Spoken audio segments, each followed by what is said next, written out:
Ассаламу алейкум, кыргыз элим. Кандайсыңар? Биз Жети областынын балдары Москвада мекендештерге жардам берип жүрөбүз. Бүгүн 28.05.2020 жыл. Биз бул жерде мындай башка жактан жардам күтпөйбүз, толка өзүбүздөн.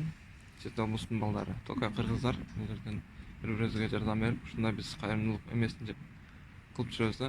Бул жерде полный эжелерге, карындаштарга полный жардам берип жүрөбүз. Көбүнчө мына карантинде иштебей жатып калган өзүнүн элдерге.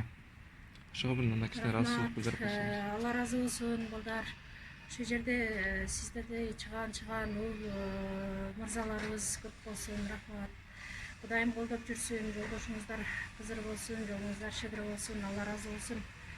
Сиздерге миңден миң мерте рахматымды айтып келем. Чоң рахмат. Алла разы болсун. Ошо башчы уюштуруп, ошо продукттун башында турган, ошо акча чогулткан активисттерге терең ыраазычылыгымды билдирем. Чоң рахмат. Алла разы болсун. Биз айтканыбыз келсин. Бул жер Сходненский метро, Героев, Панфилов, дом 6.